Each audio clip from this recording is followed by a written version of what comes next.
सुप्रियाताईंना एकच मुलगा, पण तो खूप लाडात वाढलेला. तो जे म्हणेल ते सगळे करायचे. असंच त्याला एक मुलगी आवडली, कांचन नावाची. पण ती त्याच्या आईवडिलांना आवडली नव्हती. ती स्वभावाने जरा आगाऊ होती. पण संदीप म्हणाला की मी लग्न करेन तर तिच्याशीच करेन, नाही तर करणारच नाही. त्यामुळे घरातल्यांनी त्याचं लग्न तिच्याशीच लावून दिलं. लग्न झाल्यानंतर काही दिवसांनी ते नाशिकला राहायला गेले. त्यानंतर काही दिवसांनी काही कारणास्तव सुप्रियाताई देखील त्यांच्याकडे राहायला गेल्या. त्या तिथे राहायला गेलेल्या सुनबाईंना आवडलं नव्हतं. सुनबाई त्यांचा खूप रागराग करायची. अगं हे म्हातारे, डोळ्यांवर एवढा मोठा चष्मा असताना देखील तुला दिसत नाही का? ह्या फरशीवर किती तेल सांडलं आहे. हे काय तुझा बाप साफ करणार आहे का? ह्यावरून आता माझा पाय घसरला असता तर. अगं कांचन, ही कसली पार्टी ठेवली आहेस ग तू? इथे कसलीच अरेंजमेंट नाही.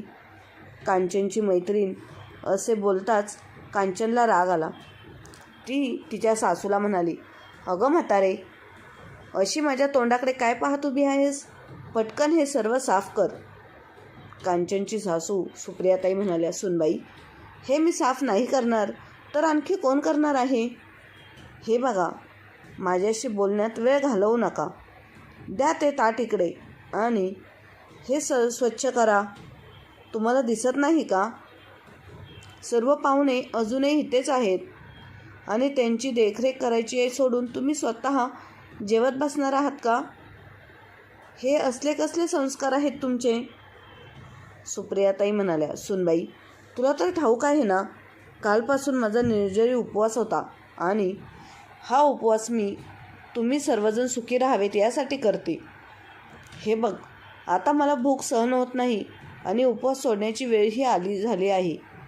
त्यामुळे मी विचार केला की सासूचे बोलणे मध्येच थांबवत कांचन म्हणाली, हे बघा, तुम्ही नंतर जेवण करा. जा, आधी बाहेर जाऊन पाहुण्यांना काही कमी जास्त हवे नको ते बघा. पण हो, त्याआधी ही सांडलेलं तेल साफ करा. सुप्रियाताईंनी स्वतःसाठी जेवणाचे ताट वाढून घेतले होते, पण सुनेने त्यांच्या हातातून ताट हिसकावून घेतले. सुप्रियाताईंनी आधी फरशीवर सांडलेलं तेल साफ केलं. त्यानंतर त्या बाहेर गेल्या. सुप्रियाताई कधी जेवणाचे ताट घेऊन पाहुण्यांच्या मागे पुढे करत होत्या, तर कधी त्यांचा ट्रे घेऊन. आज त्यांना आपल्या पतीची, सुनीलरावांची खूप आठवण येत होती. अचानक त्यांचे डोळे पाण्याने भरले. सुनीलरावांनी आपल्या पत्नीला कोणापुढे कधीच झुकू दिले नाही. ते स्वतःपेक्षा जास्त आपल्या पत्नीला मान सन्मान द्यायची. सुप्रियाताईंना ना मोबाईल फोन होता, ना कोणते संपर्काचे साधन, ज्यामुळे त्या आपल्या पतीला आपले दुःख सांगू शकल्या असत्या. ह्या विचारात असताना कांचनताईंच्या कानावर आवाज आला, अरे यार, ही कसली बोरिंग पार्टी आहे. चला गा, आपण निघू आता. इथे आमची मुले बोर होत आहेत. असे कांचनची एक मैत्रीण म्हणाली. तेव्हा कांचन तिच्या सासूला म्हणाली, म्हातारे, तुला सांगितले होते ना की मुलांच्या मनोरंजनासाठी बाहेरून कोणत्या तरी जोकर किंवा इंटरनेटची व्यवस्था कर म्हणून. सुप्रियाताई म्हणाल्या, सुनबाई, मला खूप कामे होती, त्यामुळे माझ्या लक्षात राहिले नाही. यावर कांचन रागाने म्हणाली, मग आता ह्या मुलांचे मनोरंजन कोण करेल? तुम्ही असे करा, मी सकाळी तुमच्याकडे माझा जो एक ड्रेस घडी घालायला दिला होता तो घालून लहान मुलांना एंटरटेनमेंट करा. हे बघा, ह्या पार्टीतून कोणीही निराश होऊन जायला नाही पाहिजे. सुप्रियाताई म्हणाल्या, अगं सुनबाई, मी कसा घालू शकते हा ड्रेस? त्यापेक्षा तो आणखी एखादे दुसरे काम सांग, मी करेन. सुनेला राग आला. ती म्हणाली, असे करू नका. हे बघा, मुलांचे मनोरंजन तर तुम्हालाच करावे लागेल, नाहीतर मी असे समजेन की तुमच्या मुलावर प्रेम नाही. मग सुप्रियाताई काही बोलल्या नाहीत आणि त्यांनी गुपचूप तो ड्रेस घातला, डोळ्यात आलेले पाणी पुसले आणि बाहेर जाऊन मुलांसमोर लहान मुलं होऊन त्यांच्याबरोबर खेळू लागल्या. कधी त्या मुलांना मदारीसारखा नाच करून दाखवायच्या, तर कधी मोराप्रमाणे नाचून मुलांना खुश करायच्या. पण जेव्हा सुप्रियाताईंची नजर पार्टीमध्ये उपस्थित असलेल्या लोकांवर गेली, जे त्यांच्यावर हसत होते, एवढेच काय तर त्यांचा मुलगा आणि सूनसुद्धा आपल्या आईकडे पाहून हसत होते आणि त्यामुळे सुप्रियाताईंना अपमानास्पद वाटू लागले. सुप्रियाताईंच्या डोळ्यात पाणी आले. त्या तिथून निघून गेल्या. काही वेळाने सर्व लोक ही निघून गेले. पण एवढा अपमान सहन केल्यानंतर सुप्रियाताईंची भूक मरून गेली होती. त्या फक्त ग्लासभर पाणी पिऊन खोलीत जाऊन अंथरुणावर पडल्या. कालपासून असलेल्या उपवासामुळे त्यांची तब्येत खूपच बिघडली होती. दिवसभर सरत होते. एके दिवशी सुप्रियाताई बाजारातून घरी आल्या तेव्हा त्यांनी पाहिले की घराला कुलूप होते आणि त्यांचे सामान घराबाहेर अंगणामध्ये ठेवले होते. हे सर्व पाहून सुप्रियाताई घाबरल्या. त्यांनी घाबरून त्यांच्या एका शेजारच्यांना विचारले, ताई, माझा मुलगा आणि सून कुठे गेले आहेत तुम्हाला ठाऊक आहे का? जाताना काय सांगून गेले आहेत का तुम्हाला ठाऊक आहे का? शेजारी म्हणाले, नाही सुप्रियाताई, आम्हाला नाही पण हो, तुम्ही बाहेर गेल्यानंतर काही वेळाने तुमचा मुलगा आणि सून त्यांचे सर्व सामान घेऊन बाहेर गेले. हे ऐकून सुप्रियाताईंना धक्का बसला. त्यांच्या हातून सामानाची पिशवी सुटून खाली पडली आणि एक एक करून सर्व सामान पूर्ण अंगणात पसरले. त्यांच्या मनात आले की मी कुठे जाऊ, काय करू? हा विचार करून त्यांची अवस्था खराब झाली होती. साधारण 1 तास त्या तिथेच पुतळ्याप्रमाणे दरवाज्यात बसून होत्या. या अनोळखी शहरांमधली लोक एकमेकांची मदत करणे तर दूरच, ते एकमेकांशी बोलतही नाहीत. तर मग तिथे सुप्रियाताई कोणाला मदत मागणार होत्या? त्यांच्याजवळ आपल्या पतीकडे गावी जाण्यास ही पैसेही नव्हते. पण हळूहळू राधिकाताईंनी खूप हिमतीने स्वतःला सांभाळले. तिथल्याच एका सोसायटीमध्ये काम करून त्या आपले पोट भरायच्या आणि रात्री वॉचमनच्या खोलीत झोपायच्या. असेच करत करत जवळजवळ 2 महिने झाले होते. पण त्यांचा मुलगा आणि सून परत आलेच नाहीत. मुलाने केलेला विश्वासघात आणि नवऱ्यापासून लांब असल्यामुळे त्या हळूहळू आजारी पडायला लागल्या. त्यांची एके दिवशी अशी अवस्था झाली की त्यांना जागचे उठताही येत नव्हते. 2 दिवस त्या कामावर गेल्या नव्हत्या. असेच त्या वॉचमनने त्यांना अशा अवस्थेत पाहिले तेव्हा त्याने सुप्रियाताईंना एका जवळच्या वृद्धाश्रमात पोहोचवले. तिथे त्यांच्यावर उपचार करण्यात आले. हळूहळू त्यांच्या तब्येतीत सुधारणा होऊ लागली आणि काही दिवसात त्या पुन्हा ठीक झाल्या. एके दिवशी सुनीलराव आपल्या एका मित्राला भेटण्यासाठी वृद्धाश्रमात पोहोचले. तेव्हा त्यांचे लक्ष बेंचवर एका कोपऱ्यात बसलेल्या स्त्रीकडे गेले आणि तिला पाहून सुनीलरावांना जबरदस्त धक्का बसला. ते लगेच त्या स्त्रीकडे गेले नाहीत. आधी सुनीलरावांनी तिथल्या एका मॅनेजरला विचारले तेव्हा तो म्हणाला, माहीत नाही कोण आहे, पण हो, त्या सांगत होत्या की त्यांचा मुलगा आणि सून त्यांना एकटीला सोडून न सांगता कुठेतरी निघून गेले आहेत. आता 15 दिवसापूर्वीच एका माणसाने त्यांना बेशुद्ध अवस्थेमध्ये इथे आणून सोडले. जेव्हा पाहावे तेव्हा ती बिचारी आपल्या पतीच्या आठवणीत रडत असते. हे सर्व ऐकून सुनीलरावांच्या डोळ्यातून अश्रू वाहू लागले. तेव्हा तो मॅनेजर म्हणाला, काय झाले, तुम्ही त्या वृद्ध स्त्रीला ओळखता का? सुनीलराव म्हणाले, हो मॅनेजर साहेब, आमचे एकमेकांसोबत जन्मोजन्मीचे नाते आहे. त्या स्त्री माझी बायको सुप्रिया आहे. त्यांचे बोलणे ऐकून मॅनेजरसुद्धा थक्क झाला. सुनीलराव सुप्रियाताईंच्या जवळ गेले आणि आपल्या पतीला समोर पाहून सुप्रियाताई रडायला लागल्या. तेव्हा सुनीलरावही आपल्या पत्नीच्या गळ्यात पडून रडायला लागले. आपल्या पत्नीचे अश्रू पुसत सुनीलराव म्हणाले, सुप्रिया, हे कसे झाले? तू तर नाशिकला गेली होतीस ना, मग इथे कशी पोहोचलीस? सुप्रियाताई फक्त रडत होत्या आणि मागच्या काही महिन्यात त्यांच्यासोबत जे काही झाले ते जसेच्या तसे त्यांच्या डोळ्यासमोर यायला लागले. सुप्रियाताईंना अधूनमधून ताप येत होता. तेव्हा त्यांचे पती म्हणाले, सुप्रिया, तुझा ताप तर ठीक झाला नाही.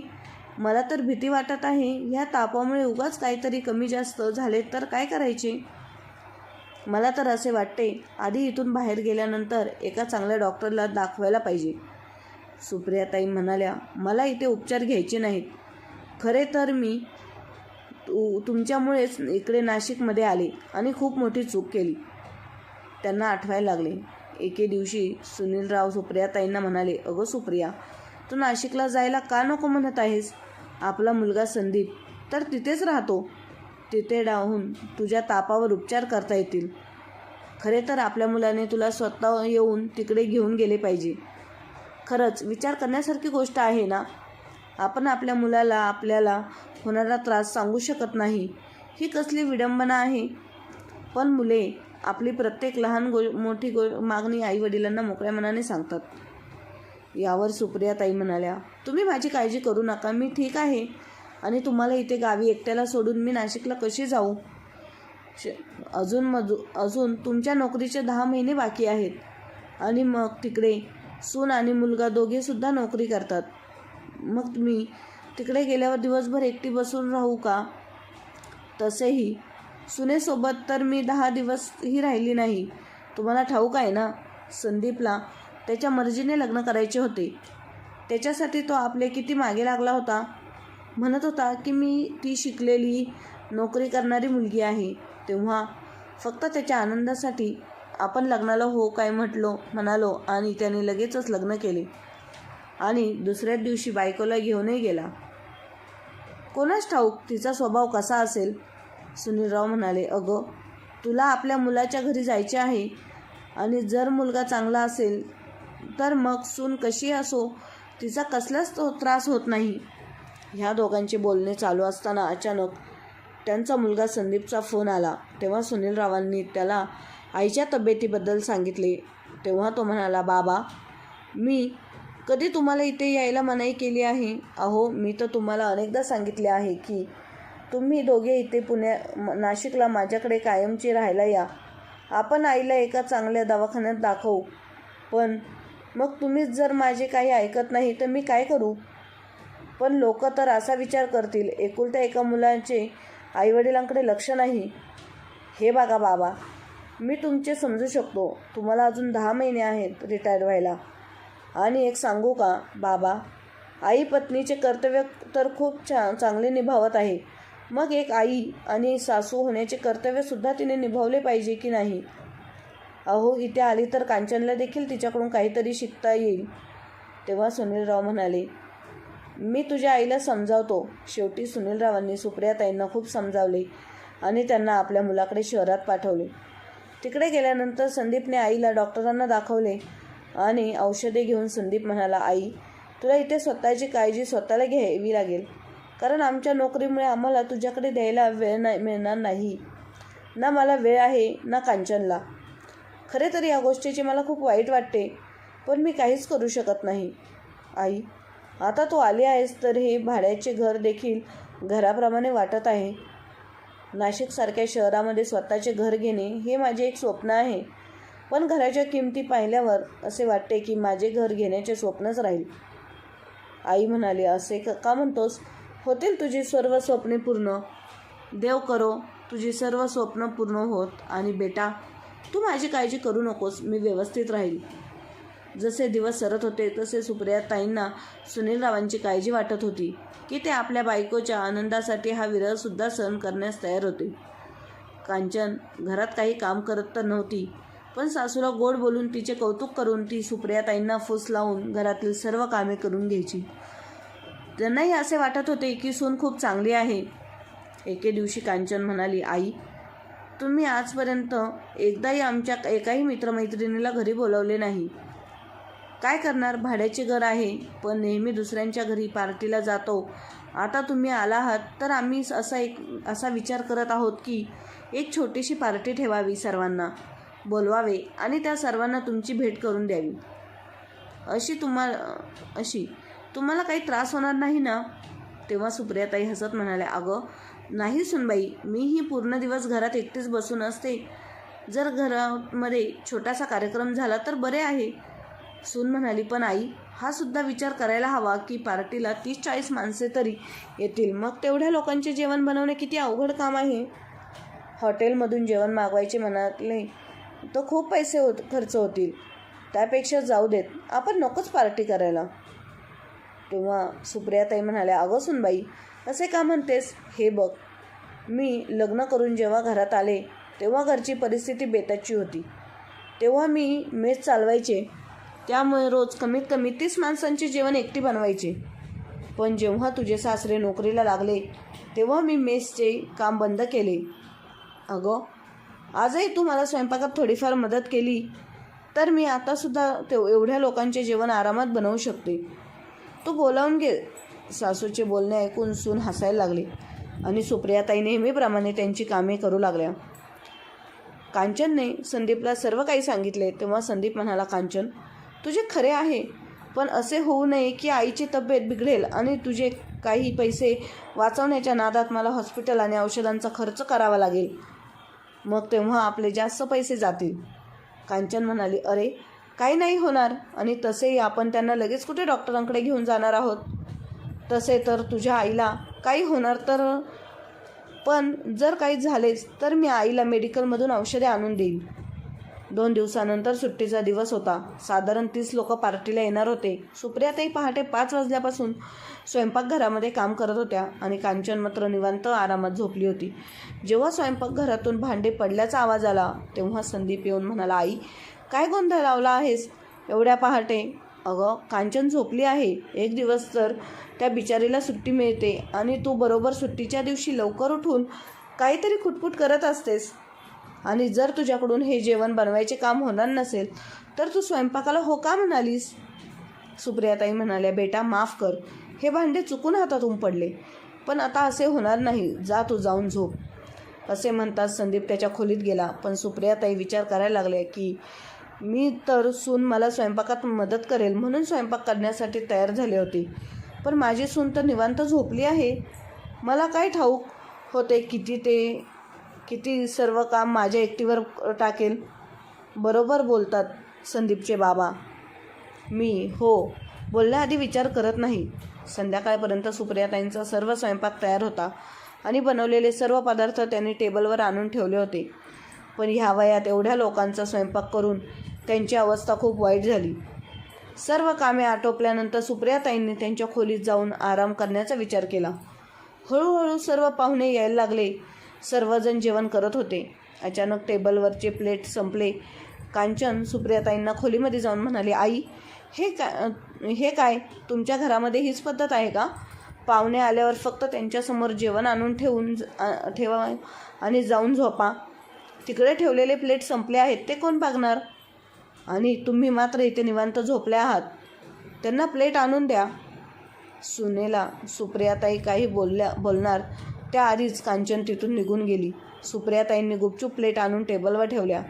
तेवढ्यात कांचनची एक मैत्रीण म्हणाली, अगं म्हातारे, जमिनीवर थोडंसं तेल सांडलं आहे, दिसत नाही का? ते आधी साफ कर, नाहीतर मी जर पाहिले नसते तर पाय घसरून पडले असते. सुप्रियाताईंनी सुनेकडे पाहिले तेव्हा कांचन म्हणाली, माझे तोंड काय बघत आहात? आधी हे साफ करून घ्या. सुप्रियाताई फरशी साफ करायला लागल्या तेव्हा कांचनची तीच मैत्रीण म्हणाली, कांचन, तुझी ही स्वयंपाकवाली जेवणसुद्धा चांगली बनवते. हिला आमच्या घरीसुद्धा स्वयंपाक बनवायला पाठव, मी दुप्पट पैसे देईन तिला. तेव्हा कांचन म्हणाली, अगं, आजकाल कामवाली ठेवून घेणे सोपे नाही. यांचे सर्व काही पाहावे लागते. आजारी पडल्यानंतर डॉक्टरकडे न्या, पुन्हा औषधांचा खर्च आणि वरून ह्या लोकांना भरपेट जेवण द्यावे लागते. पण जर तुला कधी गरज लागेल तेव्हा मी हिला तुझ्या घरी पाठवून देईन. सुप्रियाताईंनी हे सर्व बोलणे ऐकले आणि त्यांचे डोळे भरून आले. त्या खोलीत जाऊन रडायला लागल्या. त्यांना त्यांच्या पत्नीचे बोलणे आठवायला लागले. ते म्हणायचे, सुप्रिया, तू कोणत्याही गोष्टींवर सहज विश्वास ठेवतेस. त्यांना सुनीलरावांशी खूप काही बोलायचे होते, पण त्यांच्याकडे फोन नसल्याने सुप्रियाताई मनातील गोष्टी कधीच उघडपणे आपल्या पतीशी खूप काही बोलायचे होते, पण त्यांच्याकडे फोन नसल्यामुळे सुप्रियाताई मनातील गोष्टी कधीच उघडपणे आपल्या पतीशी बोलू शकत नव्हत्या. साधारण 1-2 वाजता सर्व पाहुणे निघून गेले. रात्री उशिराने संदीप आईच्या खोलीमध्ये जाऊन म्हणाला, अगं आई, तू जेवण केले आहेस की नाही? उपाशी राहिलीस तर आजारी पडशील. आणि आई, अगं, आज तू बनवलेल्या जेवणाचे सर्व लोक खूप कौतुक करत होते. आईने मुलाकडे पाहिले आणि मान खाली घातली. मग तो म्हणाला, आई, जा बरं आणि जेवून घे. पण खूप अन्न शिल्लक आहे, पटकन जेवून घे.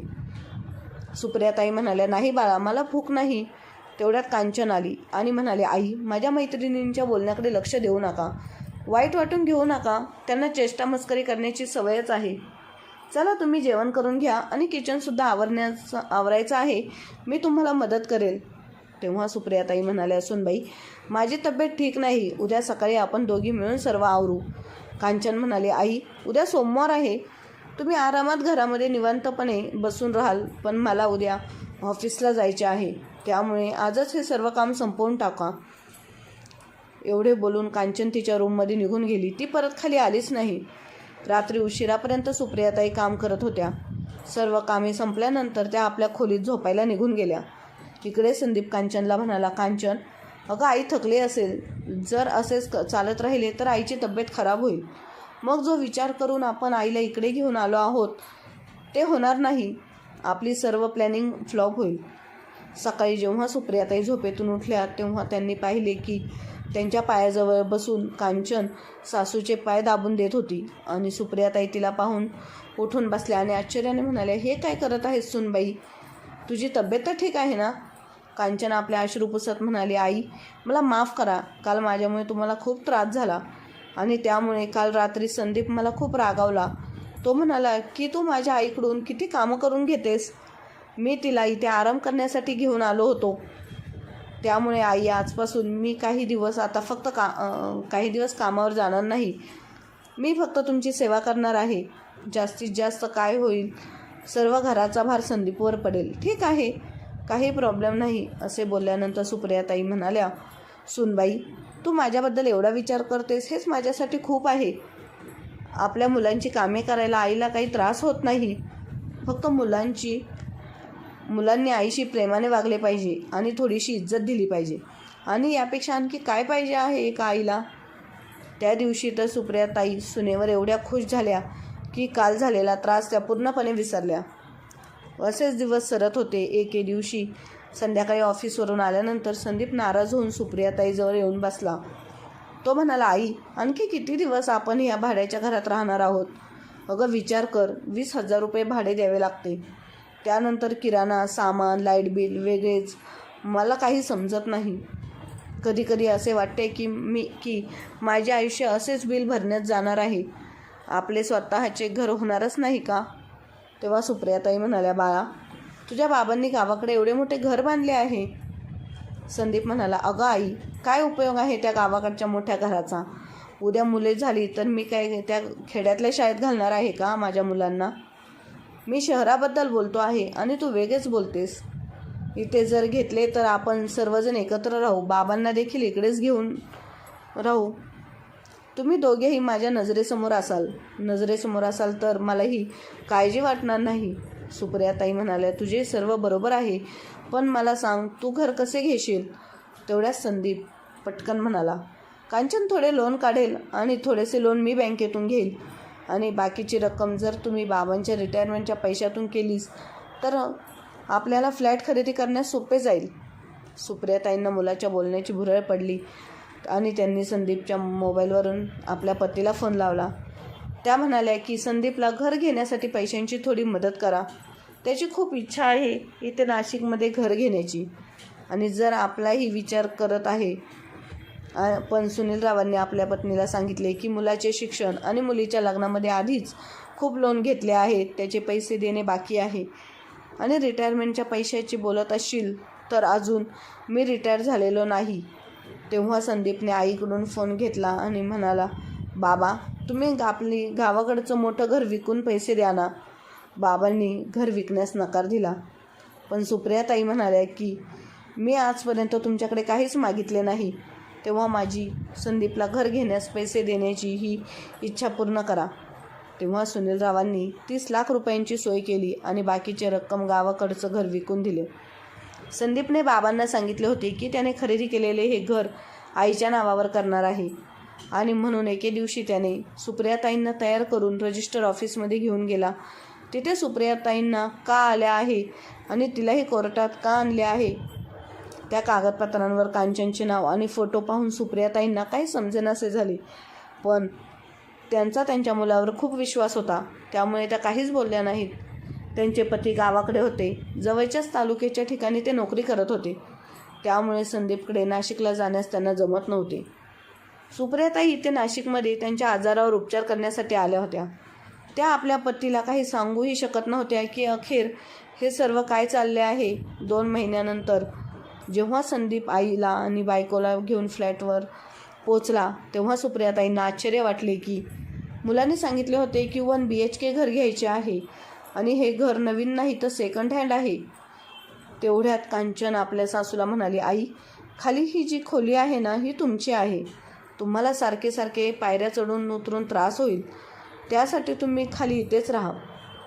त्यानंतर सुप्रियाताईंना काही दिवसांनी माहिती झाले हे घर खरेदी करण्यासाठी फक्त 50 लाख रुपये गेले होते. याचा अर्थ असा की मोठे घर खरेदी करायचे म्हणून संदीपने आई वडिलांकडून जास्त पैसे घेतले आणि बाकीचे सर्व पैसे त्याने स्वतःकडे ठेवले आणि घराचे सर्व कागदपत्रंसुद्धा सुनेच्या नावावर केले होते. सुप्रियाताईंना समजायला उशीर लागला की त्यांच्या मुलाने आणि सुनेने त्यांना फसवले आहे. हे त्यांना इथे उपचारांसाठी नाही तर त्यांना फसवून त्यांच्याकडून पैसे काढून घेण्यासाठी बोलावले गेले होते. काही दिवसानंतर त्यांनी सुनेला त्या गावी जाणार असल्याचे सांगितले तेव्हा कांचनला खूप आनंद झाला होता. ती म्हणाली होती, जशी तुमची इच्छा आई, तुम्ही म्हाताऱ्या झाला, मग असे दिवस किती राहिले आहेत तुमचे.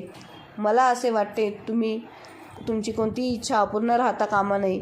तेव्हा तिने आनंदाने त्यांना जायला हो म्हणाली, कारण आता तर तिचे सर्व काही भागले होते.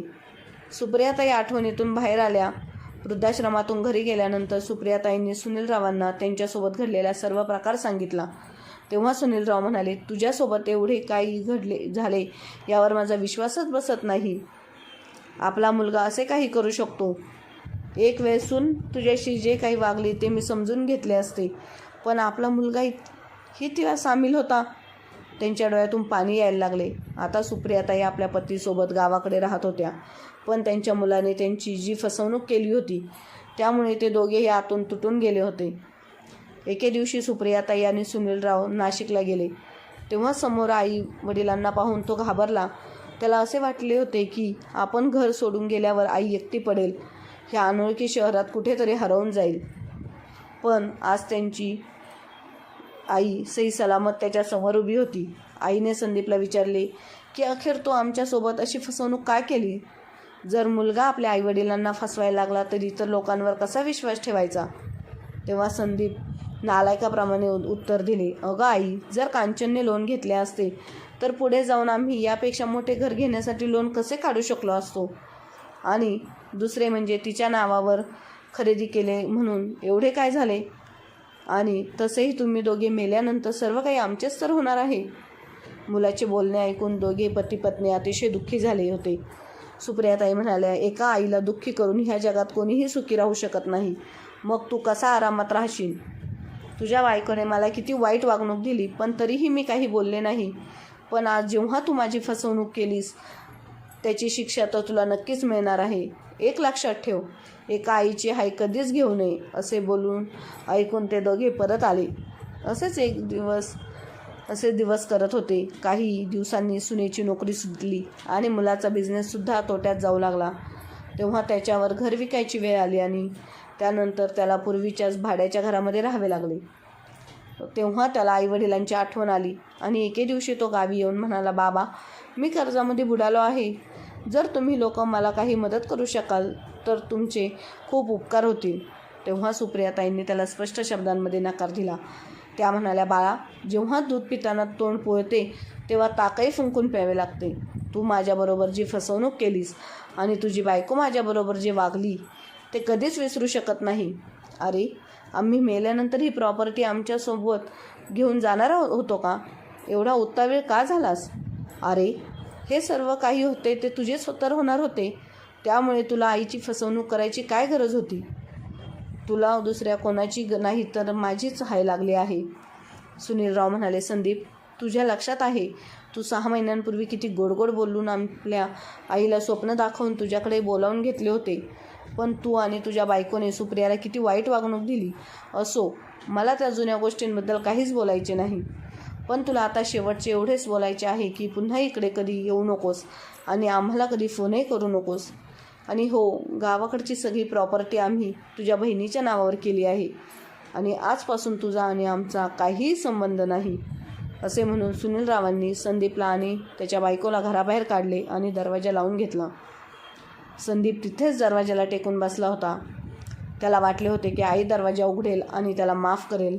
पण बराच वेळ तो तिथे बसला, पण आईने काही दरवाजा उघडला नाही. तेव्हा त्याच्या मनातील जो एक आशेचा किरण होता तो सुद्धा मावळला होता. कांचन म्हणाली, हा सर्व आपल्या लालचीपणाचा परिणाम आहे. ना आपण कधी मोह केला असता ना आज आपली ही अवस्था झाली असती. कोणीतरी बरोबर म्हटले आहे, अब पछताने से क्या होत. तब चिडिया उड गई खेत. सुप्रियाताई खिडकीत उभ्या होत्या, पण वाटेने जात असलेल्या मुलाकडे पाहून त्यांनी खिडकी लावून घेतली. आज त्यांनी मुलावरील प्रेमापेक्षा स्वतःच्या स्वाभिमानाला जास्त महत्त्व दिले होते. शेवटी कांचन आणि संदीप दोघी त्यांच्या कर्माची फळं भोगू लागले. त्यामुळे माणसाने कोणावरही अंधळा विश्वास ठेवू नये. धन्यवाद.